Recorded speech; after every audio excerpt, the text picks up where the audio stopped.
Hello বন্ধুরা, welcome to exam Guruji partnership with Unacademy. তো আজকের এই ভিডিওতে আলোচনা করব আমরা রেলওয়ে প্র্যাকটিস সেট 3 নিয়ে, যার অঙ্কগুলোর পার্ট 1 নিয়ে আজকের এই ভিডিওতে আমরা আলোচনা করব। তো চলুন চলে যাওয়া যাক প্রথম অঙ্কটিতে। তো প্রথম অঙ্কটি রয়েছে, একটি বৃত্তের ব্যাসার্ধ 21 সেমি এর পরিধির সমান পরিসীমা বিশিষ্ট সমবাহু ত্রিভুজের একটি বাহুর দৈর্ঘ্য কত হবে।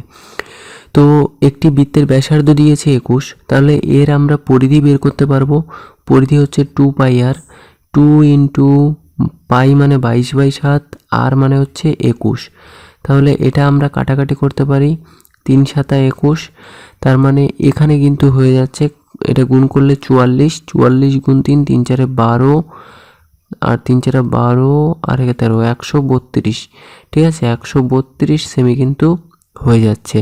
ঠিক আছে, তো এবার বলেছে এই একই পরিসীমা যে বর্গক্ষেত্রটি হবে, যে সমবাহু ত্রিভুজটি হবে, সেই সমবাহু ত্রিভুজের যে পরিসীমা সেটাও কিন্তু এই একই পরিসীমা হবে। ওকে, তো এটা ঠিক কত হবে? সমবাহু ত্রিভুজের প্রত্যেকটি বাহু যদি আমরা এ ধরি, তাহলে এর ত্রিভুজের যে পরিধি সেটা হচ্ছে কিন্তু 3a, যেটা কিনা 132-এর সমান। 3 দিয়ে যদি আমরা কাটাকাটি করি, তাহলে 3 4 12 আর 3 4 12, তাহলে এ সমান সমান কত হচ্ছে? এ সমান সমান 44।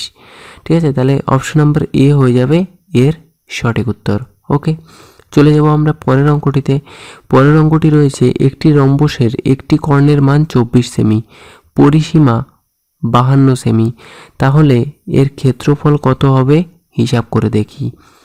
ঠিক আছে, দেখুন একটা রম্বস, সেই রম্বসের যদি একটি বাহু আমরা এ ধরি, তাহলে 4a মানে বলেই দিয়েছে এখানে 52, তার মানে এ মানে কত হবে? 4 13 52।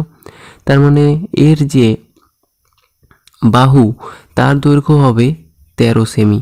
ঠিক আছে, তো 13 সেমি যদি এর বাহুর দৈর্ঘ্য হয় এবং একটি কর্ণের মান যদি 24 সেমি হয়, তাহলে আমরা আরেকটা কর্ণ বের করতে পারবো ইজিলি। আর আরেকটা কর্ণ বের করতে পারলেই কিন্তু ক্ষেত্রফল আমরা ইজিলি বের করে ফেলতে পারবো। ঠিক আছে, আমরা কি জানি? আমরা জানি বাহু সমান সমান √ কর্ণদ্বয়ের স্কোয়ার। তো একটা কর্ণ তো বলেই দেওয়া আছে 24, আরেকটা কর্ণ আমরা এক্স ধরে নিতে পারি। ঠিক আছে, এটাকে আমরা জাস্ট সলভ করি চলুন। তো উভয় পাশে স্কোয়ার করলে এটা 1 6 9, এখানে 24 স্কোয়ার, এখানে এক্স স্কোয়ার, 1 6 9, আর এখানে থাকছে এটা 5 7 6 plus x square, and then এখানে কত আসছে? সরি, এখানে একটা জিনিস আমি ভুল লিখে দিয়েছিলাম, এখানে হাফ হবে, সেই হাফটা দিইনি। ঠিক আছে, সূত্রে হাফ আছে। তো 13 দুগুণে কত? 26 হচ্ছে। তো 26-এর স্কোয়ার মানে কত আসছে? 26-এর স্কোয়ার যদি আমরা করি, তাহলে আসছে 6 7 6, এক্স স্কোয়ার মানে হচ্ছে 100, এক্স মানে হচ্ছে 10। ঠিক আছে, তাহলে আরেকটা কর্ণের মান কিন্তু বেরিয়ে গেল, যেটা কিনা 10। ঠিক আছে, এবার আমাদেরকে কি করতে হবে? এবার আমাদেরকে সিম্পল এটা সলভ করলেই বেরিয়ে যাবে। আমরা জানি ক্ষেত্রফলের ফর্মুলা কি? রম্বসের ক্ষেত্রফলের ফর্মুলা হচ্ছে হাফ ইন্টু কর্ণদ্বয়ের গুণফল। একটা কর্ণ 24 আর একটা কর্ণ 10, এটা দিয়ে কাটলে 12, তাহলে উত্তর হয়ে যাবে 120, অর্থাৎ অপশন নাম্বার এ হয়ে যাবে এর সঠিক উত্তর। চলে যাব আমরা পরের অঙ্কটিতে। পরের অঙ্কটিতে রয়েছে যে sign theta plus cos theta equals to √2 হলে থিটার মান নির্ণয় করুন। তো এই অঙ্কটা আমরা ঠিক কিভাবে করব? একদম সহজ টাইপের একটা অঙ্ক, চলুন আমরা এটাকে সলভ করার চেষ্টা করি। তো এখানে রয়েছে sign theta plus cos theta equals to √2। এবার আমরা উভয় পাশে বর্গ করে দেব। ঠিক আছে, তো উভয় পাশে বর্গ করলে এখানে কত থাকছে? এখানে থাকছে sine square theta plus 2 into sign theta plus cos theta plus cos square theta মানে 2। এখানে থাকছে sine square theta cos square theta মানে 1, আর এখানে থাকছে 2 sine theta cos theta equals to 2। তাহলে 2 সাইন থিটা কস থিটা, এই একটা এই সাইডে চলে আসলে 2 - 1, দ্যাট মিন্স 1 হয়ে যাবে অ্যান্সার। ঠিক আছে, তো এরপরে কি করতে হবে? এরপরে আমরা দেখুন এই যে ফর্মুলাটা, এটা কিন্তু আরও আরেকটা ফর্মুলা আছে এর, ঠিক আছে, সেই ফর্মুলাটা আমরা এখানে বসাবো। তো আরেকটা ফর্মুলা কি, সেই ফর্মুলা আছে হচ্ছে sine theta minus cos theta তার স্কোয়ার প্লাস 4ab, তাই তো, মানে 4 sine theta cos theta equals to 2 তাহলে sine theta minus cos theta তার whole square plus 2 into 1 equals to 2, তাই তো? হ্যাঁ, তাহলে sine theta minus cos theta equals to 0 হয়ে গেল, একটা কিন্তু বেরিয়ে গেল।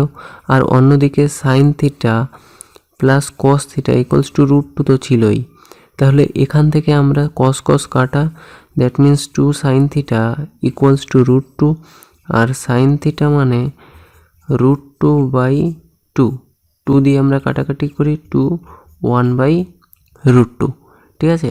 এবার 1/√2 এর মান কত, আমরা সকলেই কিন্তু জানি 1/√2 এর মান হচ্ছে সাইন 45, তাহলে থিটার মান কত হবে, থিটার মান হবে 45 ডিগ্রি, ঠিক আছে। তাহলে সঠিক উত্তর কোনটা হয়ে যাবে, সঠিক উত্তর হয়ে যাবে অপশান নাম্বার ডি, অর্থাৎ 45 ডিগ্রি হয়ে যাবে এর সঠিক উত্তর। চলে যাব আমরা এর পরের অঙ্কে। যদি থিটা ইকুয়ালস টু ধনাত্মক সূক্ষ্মকোণ হয় তাহলে থিটার মান নির্ণয় করুন। এখানে কত রয়েছে, এখানে কিন্তু রয়েছে 4 cos square minus 4 √3 cos theta plus 3 equals to 0। তো এটাকে দেখুন, আমরা প্রথমটাকে লিখতে পারি 2 cos থিটা তার পুরোটার square minus 2 into 2 cos theta, দেখুন 4 আর cos থিটা কিন্তু এখানে চলে এসছে, আর ইন্টু আমরা √3 লিখতে পারি, তার মানে √3 তার স্কোয়ার লিখতে হবে অবশ্যই, ঠিক আছে। তাহলে এই পুরোটা কিসের ফর্মুলায় পড়ে যাচ্ছে, এটা ফর্মুলায় পড়ে যাচ্ছে হচ্ছে 2 cos থিটা মাইনাস √3 তার স্কোয়ার সমান 0, 2 cos থিটা সমান √3 আর cos থিটা সমান √3/2, √3/2 এটা cos কতর মান আমরা সকলেই জানি, cos 30 মান, তাহলে cos 30, তাহলে cos থিটার মান তাহলে কত আসলো 30 ডিগ্রি, ঠিক আছে। তাহলে সঠিক উত্তর কত হয়ে যাবে, অপশন নাম্বার বি, অর্থাৎ 30 ডিগ্রি হয়ে যাবে এর সঠিক উত্তর। পরবর্তী প্রশ্ন আমরা দেখে নেব। সৌরভ একটি কাজ 15 দিনে করতে পারে এবং বিমল ওই কাজটি 12 দিনে করতে পারে। নন্দনের সহযোগিতায় তারা কাজটি 5 দিনে শেষ করলো, তাহলে ওই কাজটি নন্দন একা কত দিনে করতে পারবে? তাহলে সৌরভ একা একটি কাজ 15 দিনে করতে পারে, বিমল একা একটি কাজ কত দিনে করতে পারে, 12 দিনে করতে পারে, এবং নন্দনের সহযোগিতায় তারা 3 জন মিলে, অর্থাৎ সৌরভ প্লাস বিমল প্লাস নন্দন মিলে ওটাকে 5 দিনে কমপ্লিট করলো। এবার এই অঙ্কের একটা শর্ট ট্রিক্স আছে, শর্ট ট্রিক্সটা হলো এইভাবে আপনাকে প্রথমে পরপর এটাকে লিখতে হবে এবং তারপরে এই তিনটের লসাগু এখানে লিখতে হবে, ঠিক আছে। তো এই তিনটের লসাগু কত হয়, দেখুন 60 হয়, ঠিক আছে। তো এবার এই 15 দিয়ে এই 60কে ভাগ করতে হবে, ঠিক আছে। ভাগ করলে কত হয়, এখানে দেখুন প্রথমটাই হয় 4 15 60, ঠিক আছে। তারপর এটা কত হয় 5 12 60, আর 5 দিয়ে কাটলে 5 12 60। এবার বোঝাই যাচ্ছে এস হচ্ছে, এস এর কর্মক্ষমতা 4, বি এর কর্মক্ষমতা 5, তাহলে এন এর কর্মক্ষমতা কত হবে, 12 মাইনাস 5 আর 4 9, দ্যাট মিন্স 3। এবার এই 3 দিয়ে এই পুরোটাকে ভাগ করলেই বেরিয়ে যাবে নন্দন কতটুকু পারত, 3 20 60, তার মানে সঠিক উত্তর হয়ে যাবে অপশান নাম্বার এ, অর্থাৎ 20 হয়ে যাবে এর সঠিক উত্তর। ওকে, চলে যাব আমরা এর পরের অঙ্কটিতে। তো এর পরের অঙ্কটি রয়েছে, দেখুন বিদ্যুতের খরচ 16.2/3% বাড়লে কোনো পরিবারের খরচ স্থির রাখতে হলে ওই পরিবারকে কত শতাংশ বিদ্যুতের খরচ কমাতে হবে? তো বোঝাই যাচ্ছে, দেখুন 16.2/3%, এটার পার্সেন্টেজ আপনাদেরকে মনে রাখতে হবে, এটা হয় হচ্ছে 1/6, ঠিক আছে। যদি আমরা পার্সেন্টেজ ভাঙাই তাহলে এটা 1/6 হয়, ঠিক আছে। তার মানে বিদ্যুতের খরচ 6 থেকে 7 হয়েছে, অর্থাৎ 1 অংশ বেড়েছে, ঠিক আছে। আর বিদ্যুতের খরচ যদি আমরা এমনি পরিবারের খরচ যদি স্থির রাখতে হয়, তাহলে আমাদের কি কি করতে হবে, এর উল্টোটা করতে হবে, অর্থাৎ 7/6 করতে হবে অবশ্যই। তাহলে 7/6 এটাকে আমরা যদি পার্সেন্টেজ বের করি তাহলেই হয়ে যাচ্ছে। তাহলে কত পার্সেন্ট কমলো, 1 কমলো 7-এর মধ্যে ইন্টু 100, ব্যাস এটা করলেই বেরিয়ে যাবে। তাহলে 7 × 7 30, 4 × 7 28, 2/7, ব্যাস এত পার্সেন্টেজ আমাদেরকে কিন্তু কমাতে হবে। তো সঠিক উত্তর কত হয়ে যাবে, একদম লাস্টেরটা অর্থাৎ ডি দাগেরটা হয়ে যাবে এর সঠিক উত্তর। চলে যাব আমরা নেক্সট অঙ্কে। অনন্যাদের চৌবাচ্চাটিতে 100 লিটার জল ধরে। অনন্যা 6.5 লিটার জল ধরে এইরূপ বালতি দিয়ে 10 বালতি জল ঢেলে গেছে। পরে তার বোন পৌলমী এসে 10 বালতি জল ঢালায়। চৌবাচ্চাটি সম্পূর্ণ পূর্ণ হলে বালতিতে মোট কত লিটার জল ধরে, পৌলমীর বালতিতে, ঠিক আছে। তো টোটাল দেখুন ছিল 100 লিটার ধরে। এবার অনন্যা ভরেছে কতটুকু, 6.5 করে 10 লিটার, মানে 65 লিটার জল সে ভরেছে। তাহলে বাকি আছে কতটুকু বের করি, বিয়োগ করলে 5, হাতে 1, 35। তাহলে 35 লিটার বাকি আছে, যেটা কিনা পৌলমী ভরেছে, কিন্তু সে কত লিটার, টোটাল কত বালতি জল ভরেছে, 10 বালতি। তাহলে এটা দিয়ে এটাকে ভাগ করলেই প্রত্যেকটা বালতির কর্মক্ষমতা বেরিয়ে যাবে, ধারণ ক্ষমতা বেরিয়ে যাবে। তো প্রত্যেকটা বালতির ধারণ ক্ষমতা কত বোঝাই যাচ্ছে, 3.5 হয়ে যাবে এর সঠিক উত্তর। ওকে, অর্থাৎ অপশন নাম্বার সি হয়ে যাবে এর সঠিক উত্তর। তো চলে যাব আমরা পরের অঙ্কটিতে। পরের অঙ্ক রয়েছে, রামবাবু তার মেয়ের জন্মের সময় 50,000 টাকা ব্যাংকে জমা রাখেন। তার মেয়েকে 20 বছর বয়সে বিয়ে দেওয়ার সময় তিনি ব্যাংক থেকে দ্বিগুণ টাকা পান। যদি সরল সুদের হারে ব্যাংক টাকা দিয়ে থাকে, তাহলে ব্যাংকের সুদের হার কত? তো বোঝাই যাচ্ছে মেয়ের বয়স যখন 20 বছর হয়েছে তখন 50,000 টাকা ডবল হয়েছে। তার মানে যে 50,000 টাকা বাকি ছিল, নতুন 50,000 টাকা আরও হয়েছে। তার মানে এটা হচ্ছে সুদ, ঠিক আছে। আসল কত, 50,000 টাকাই হচ্ছে আসল। 20 বছর সেটা খেটেছে, এবং পিটিআর আমরা কিন্তু জানি না, এবং PTR/100, ঠিক আছে। 50,000 কাটা 5 দিয়ে কাটলে 5, তার মানে আর হলো 5, ঠিক আছে। তাহলে কত পার্সেন্ট সঠিক উত্তর হয়ে যাবে, তো সঠিক উত্তর হয়ে যাবে অপশন নাম্বার এ, অর্থাৎ 5% হয়ে যাবে এর সঠিক উত্তর। চলে যাব পরবর্তী অঙ্কে। পরবর্তী অঙ্কটি কি রয়েছে, কোনো দ্রব্যের দাম 10% বাড়িয়ে পরে 10% কমানো হলো, বস্তুটির দামের কীরূপ পরিবর্তন হবে? তো 10% মানে আমরা সকলেই জানি 1/10, ঠিক আছে। তো প্রথমে 10 থেকে 11 করা হয়েছে, এবং পরে 10% কমানো হয়েছে, মানে 10 থেকে 9 করা হয়েছে। তাহলে 10 10কে কত হয়, 100, আর 9 10কে 99। তাহলে তার লাভ হলো না লস হলো? তাহলে অবশ্যই লস হয়েছে। কত, 1 টাকা লস হয়েছে 100 টাকায় ইন্টু 100। তাহলে কত পার্সেন্ট, 1% ক্ষতি হয়েছে। ওকে, তো সঠিক উত্তর হয়ে যাবে অপশন নাম্বার বি, অর্থাৎ 1% ক্ষতি হয়েছে।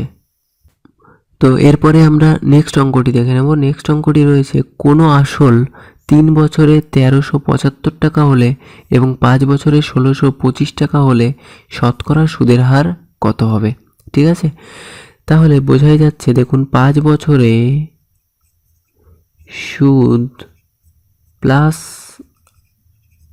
আসল কত হচ্ছে, 1625 টাকা হচ্ছে, এবং অন্যদিকে 3 বছরে সুদ প্লাস আসল হচ্ছে 1375 টাকা। তাহলে এটা বিয়োগ করলে 2 বছরে আমরা শুধুমাত্র সুদ পেয়ে যাব। 2 বছরে আমাদের সুদ হয়েছে কত, 250 টাকা। তাহলে 1 বছরে সুদ হচ্ছে 250/2, এবং 3 বছরে সুদ হচ্ছে গুণ 3 করে দিলে হয়ে যাবে। তাহলে এখানে থাকছে 12 দুগুণে 24, 5 দুগুণে 10, 125।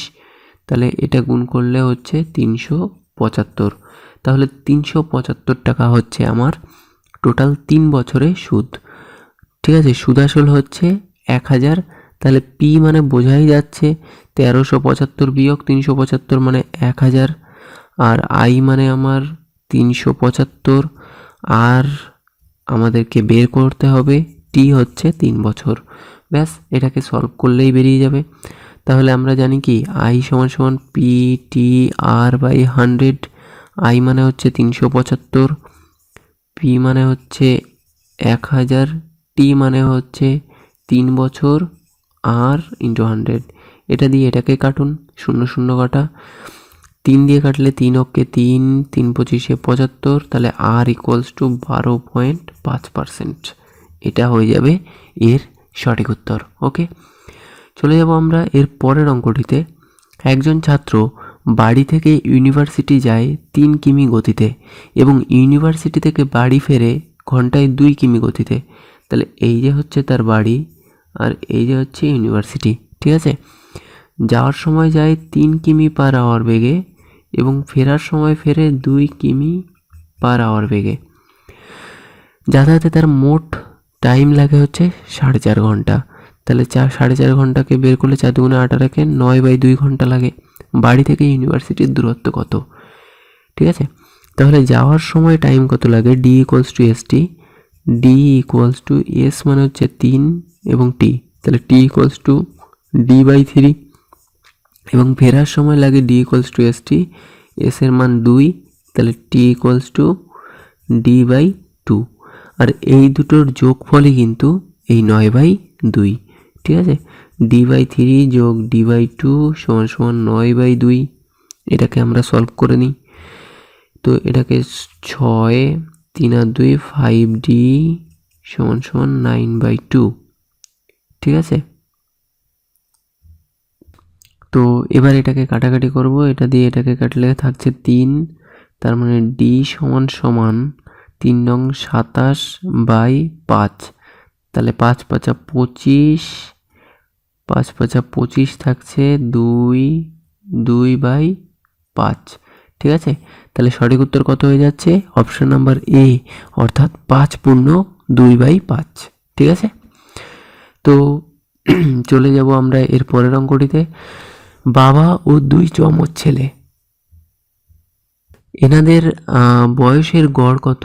বয়সের সমষ্টি বলেছে 55 বছর এবং 5 বছর পরে বাবা ও এক ছেলের বয়সের সমষ্টি 55 বছর। তাহলে যমজ ছেলের জন্মের সময় বাবার বয়স কত ছিল? ভালো প্রশ্ন। তো দেখুন, এই হচ্ছে বাবা আর এই হচ্ছে দুজন সন, যাদের মোট বয়স কিন্তু 55 বছর। আবার বলেছে যে বাবার বয়স 5 বছর পরে, আবার সনের বয়সের 5 বছর পরে তাদের এক ছেলের বয়সের টোটাল হয় 55 বছর, ঠিক আছে। তো এখান থেকে এ প্লাস এস আমরা বের করে নিতে পারবো। 55 - 5 5 10 45। এ প্লাস এস এর মান আমরা এখানে বসিয়ে দেব। 45 প্লাস এস সমান সমান 55। তাহলে এস সমান সমান 55 মাইনাস 45, দ্যাট ইজ 10। তাহলে এটা যদি 10 হয়, এটা যদি 10 হয়, তাহলে এটারও 10 হবে কারণ যমজ ছেলে। তাহলে 10 10 20 হয়ে গেল, ঠিক আছে। তাহলে টোটাল হচ্ছে কত? 55। 55 থেকে আমাদেরকে 20 বিয়োগ করে দিলেই কিন্তু এফটা বেরিয়ে যাবে। তাহলে কত হলো? 5 3। তাহলে 35 বছর হয়ে যাবে সঠিক উত্তর। ওকে, তো এই ছিল আমাদের পার্ট 1 সেট 3-র যে পার্ট 1 সেটা। তো এর পরের ভিডিওটি দেখার জন্য অবশ্যই আমাদের সঙ্গে যুক্ত থাকুন। Thanks for watching. আনএকাডেমি প্লাসে কে জয়েন করতে পারবে এবং কেন জয়েন করবে সেটা আজকে আমরা দেখব। সেটা হলো এখানে চয়েস অফ এডুকেটর, তুমি যে কোনো এডুকেটর তুমি চয়েস করতে পারো তোমার পছন্দের মতো। টোটাল 50 জন এডুকেটর আছে। এবার বিষয়টা হলো প্রতিটা সাবজেক্টে মোটামুটি 4 থেকে 5টা এডুকেটর আছে। আমি ভিডিও শেষে দেখিয়ে দিচ্ছি। তুমি যে কোনো এডুকেটরের কাছে, তোমার ফেভারিট এডুকেটরের কাছে তুমি পড়তে পারো, যেটা স্কুল কলেজ বা কোনো ইনস্টিটিউশনে সম্ভব নয়। সেটা করতে পারো তোমার চয়েস অফ ব্যাচ। ধরো তুমি প্রাইমারি টেটের মানে কি ব্যাচ সিলেক্ট করেছো, সঙ্গে তুমি WBCS এর কোর্সও কিন্তু করতে পারবে। যেটা তোমার পছন্দ সেটা তুমি করতে পারবে। এটার জন্য এটা কিন্তু সবথেকে এফেক্টিভ, মানে একটা কোর্সেই তোমার সমস্ত কিছু কভার হয়ে যাবে, মানে WBPSC। আগেকার ক্লাসগুলো ঠিক এমন ছিল, এখনকার ক্লাস কিন্তু এমন, মানে এতটা ইন্টারঅ্যাক্টিভ ক্লাস হতে চলে, যেখানে ওয়ার্ল্ড ক্লাস টেকনোলজি এবং লিডার বোর্ড থাকবে। খুব সুন্দর টেকনোলজি দিয়ে এই ক্লাসগুলো সেট করা হয়েছে, মানে টেকনোলজিক্যালি এটা বেস্ট ক্লাস, ঠিক আছে। এবং তোমাদের যে পোল গুলো ক্রিয়েট হবে, তুমি দেখতে পাবে যে পোলের মাঝখানে মানে ফার্স্ট সেকেন্ড থার্ড কি হলো, ঠিক আছে, সমস্ত কিছু এখানে তুমি দেখতে পাবে। এটা একটা সুবিধা। ডুয়াল এডুকেটরের সুবিধা রয়েছে। ধরো তুমি একজন এডুকেটারের কাছে সবসময় পড়ছো, কিন্তু স্কুল বা কলেজে কিন্তু এটা হয় না যে কিংবা ইনস্টিটিউশনে যে দুজন এডুকেটার একসাথে পড়াচ্ছে, কিন্তু এখানে ডুয়াল এডুকেটার সিস্টেম আছে, যেখানে দুজন এডুকেটার আলাদা আলাদা এডুকেটার একসাথে তোমার ক্লাস নেবে, ঠিক আছে। তারপরে বিভিন্ন সাবজেক্ট দেখো, কোয়ান্টিটিভ অ্যাপটিটিউডে কতগুলো টিচার, মানে ম্যাথের জন্য কত ধরনের টিচার, ঠিক আছে, রিজনিং এর উপর এতজন স্যার, ঠিক আছে, এরকম পরপর করে আছে। তারপর ফিজিক্স কেমিস্ট্রি, ঠিক আছে, এটা ফিজিক্স কেমিস্ট্রি, বায়োলজির উপর, তো এরা কিন্তু বায়োলজির উপর। তারপরে যদি আসে হিস্ট্রির উপর এরকম সবাই আছে। তারপরে এইদিকে জিওগ্রাফির উপর, তারপরে এখানে যদি দেখো পলিটির উপর, তারপরে যদি ইংলিশের উপর দেখো, তো এতজন টিচার এখানে আছে, এবং সঙ্গে থাকছে বাংলার টিচার আর কারেন্ট অ্যাফেয়ার্স এর জন্য, এবং সঙ্গে থাকছে ইকোনমিক্স, ঠিক আছে, এটা ইকোনমিক্স এর উপর, এবং অপশনাল সাবজেক্ট যারা ডাব্লিউবিসিএস এ মেন্স এর জন্য খাটো তাদের অপশনাল সাবজেক্ট প্রয়োজন, সেক্ষেত্রে অ্যানথ্রোপোলজি, সোসিওলজি, ফিজিওলজি, হিস্ট্রি, ঠিক আছে, তারপরে পলিটিক্যাল সায়েন্স, তারপরে ফিজিক্স কেমিস্ট্রি, জিওগ্রাফি, সমস্ত কিছুর অপশনাল সাবজেক্ট কিন্তু এখানে করানো হচ্ছে। দেখো ক্লাসগুলো বিভিন্ন ভাবে হয়, পার্সোনালিটি ডেভেলপমেন্ট বা ইন্টারভিউর উপর ক্লাস হয়, টেস্ট সিরিজ থাকে, এবং ডাউট ক্লিয়ারিং সেশন গুলো থাকে, যেগুলো তোমরা টিচারদের সাথে ডাইরেক্ট ইন্টারঅ্যাক্ট করতে পারবে, ঠিক আছে, এটা তোমাদের সবথেকে বড় সুবিধার একটা বিষয়, ঠিক আছে। এবার দেখো কি কি কোর্স এখানে দেওয়া হয়, WBCS, WB TET, West Bengal PSC clerkship, WBP বা West Bengal police constable, SI, তারপর পিএসসি মিসলেনিয়াস, আইসিডিএস, সমস্ত কিছু কিন্তু এখানে করানো হয় ডব্লিউবিপিএসসির আন্ডারে, ঠিক আছে।